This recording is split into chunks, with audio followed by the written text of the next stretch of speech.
All right, everybody, this is Marco Palmero, founder of Ulysses in Dubai.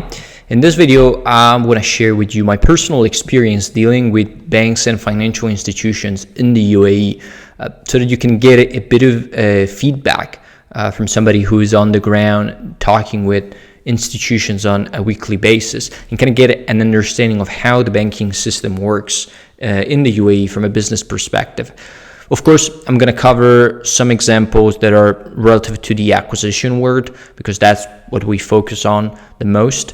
And I'm going to be talking a lot about healthcare because those are the types of assets that we buy, either for us or on behalf of our clients. But the point is, these concepts do apply for almost any business, at least businesses of small, medium size.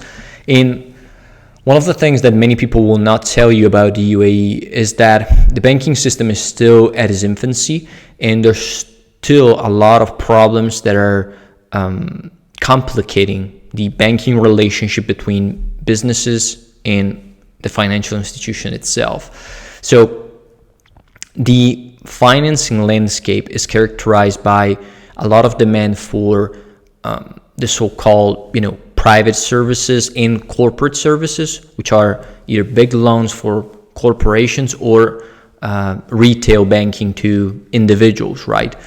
And the huge demand for these two types of services really creates an environment where banks are totally focused on these types of products because they make the most fees for them. They generate a lot of fees, and they set aside other types of services that are less profitable for them, but they could add a lot of value to the small business landscape, which is 95% of businesses in the UAE. So fundamentally, if I need to simplify this, banks make a lot of money by serving corporate clients in retail customers with car loans, mortgages, and stuff like that. But they don't make a lot of money by providing small business loans of line of credits to small businesses for a very simple reason. It's a very risky enterprise, and it doesn't justify the amount of money they're putting out. If you need to put out a loan for 500 grand, you much rather do that for a $500 million facility. It's the same paperwork, same type of effort for the loan officer. You're going to make more fees, and generally speaking is also less risky because you're going to finance a company that is established, that is much more stable instead of a small company. And of course, in order to generate that type of volume with small businesses, you need to issue how many loans, right? So some of the challenges that small businesses are facing is the fact that banks are not necessarily interested in providing them service. I don't care what people will tell you. That is just the truth. I mean, I'm telling you, I've spoke with clinics or medical centers that were around for 10 plus years and making money, that they were struggling to get a working capital loan. So we're talking about ludicrous stuff, right? But that is still the case. I mean, that is the reality of the UAE. And if you are a small business owner, you need to realize this. In some cases, it might also be complex to open a business bank account, which I know it sounds crazy, but it's real. There are ways to work around it and mitigate that issue. But this is a reality that some business owners have faced back in the day.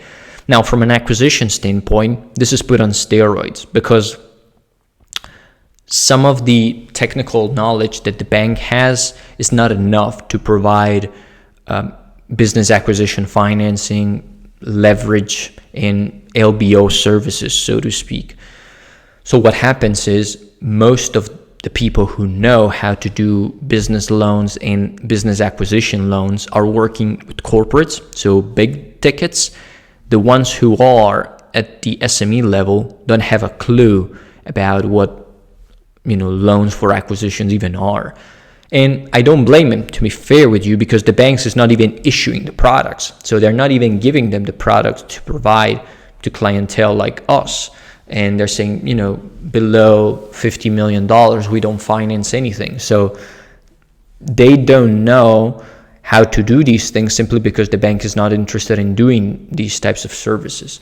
And again, it might sound like a harsh reality. I might sound like a very skeptical person, but I'm telling you, I had periods of times where I had like literally 5-7 meetings a day with different banks, and the feedback I got by far was the same.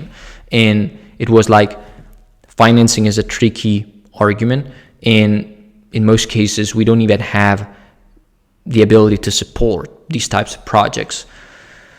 That is a harsh reality. And another interesting point from my perspective is that financing is still a little bit of a taboo topic in the Muslim countries, right?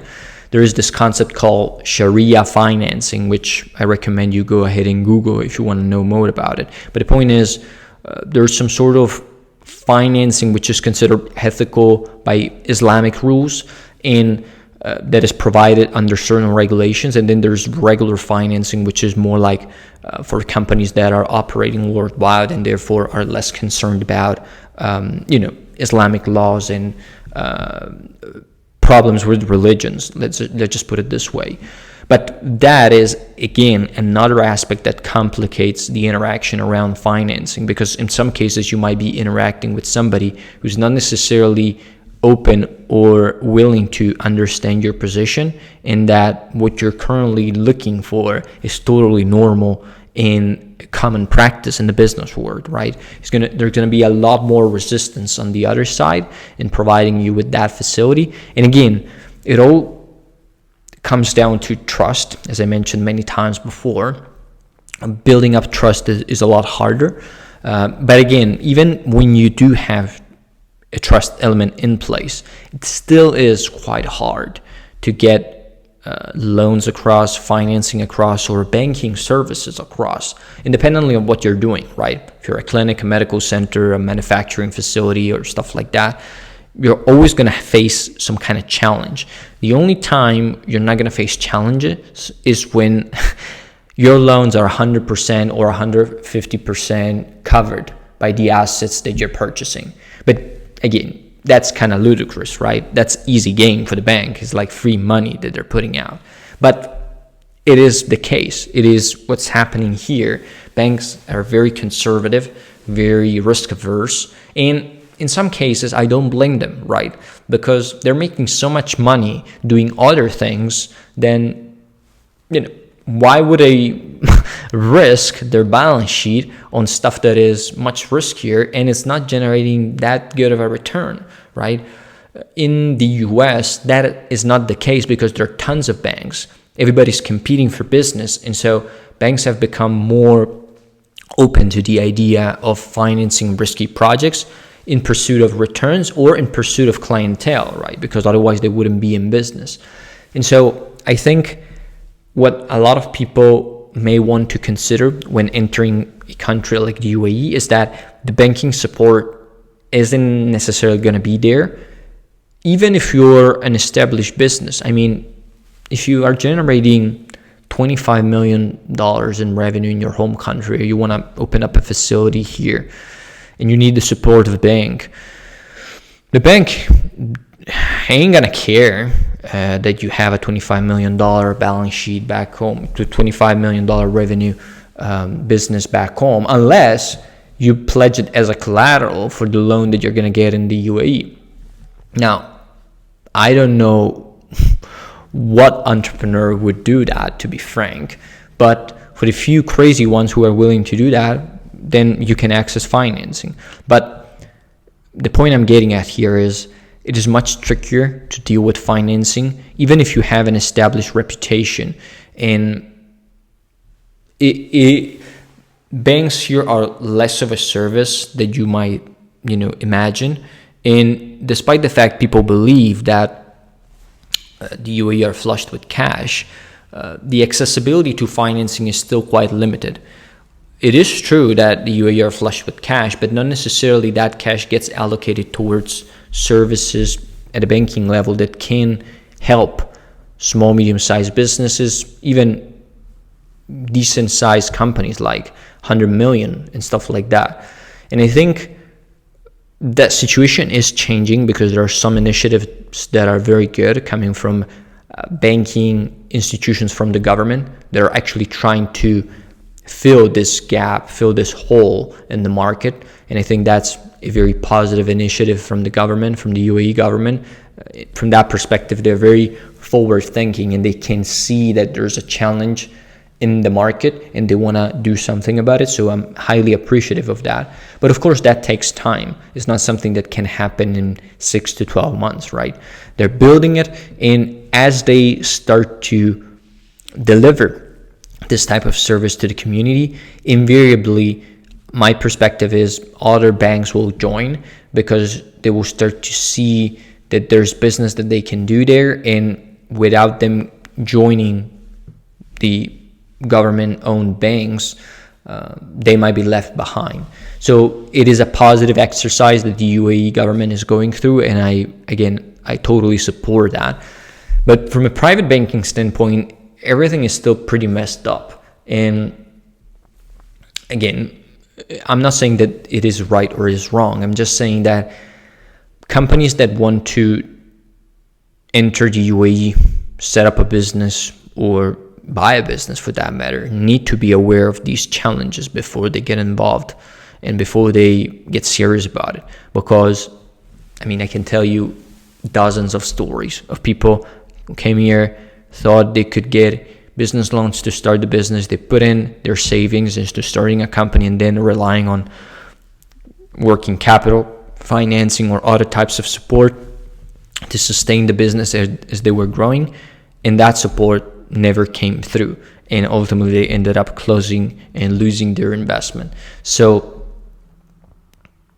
it's an important concept that people must be aware of. From an acquisition standpoint, I think it is still a young economy, so the opportunities are there. The moment banks realize that they can make a lot of money by being in this arena, SME deals and acquisitions, they will start to provide a lot more service. But until that becomes a phenomenon, it will be quite challenging to access that. And of course, there are other ways to access financing, but if you're relying on debt coming from a bank, it's going to be challenging. And again, this is my perspective. I'm sharing what I've learned after sitting down with pretty much every single bank in town, local banks, international banks, you name it. Sit down with all of them, talk with executives, talk with anybody at the bank who was relevant and could actually support this. And the feedback we received was quite similar. One of the disappointing facts that you might encounter is that a lot of them will tell you that they can do and can fulfill your project, but in reality, they have no power of making a decision. Everything is going to be centralized at a credit level. And the moment it goes to credit is going to look at the most suitable deal for them. They're going to close the largest one, and they're going to forget about the rest. So I've learned not to be disappointed by these things and keep building up the relationships, because ultimately, if you deal with the right people, you're going to get things through. And it's going to be more complex. You need to understand that and be prepared to deal with it. But provided you are open to accept it, then there's still opportunity in the UAE. So I hope you find this video helpful. This was my perspective on banking relationships and banking in the UAE, and I'll see you in the next one.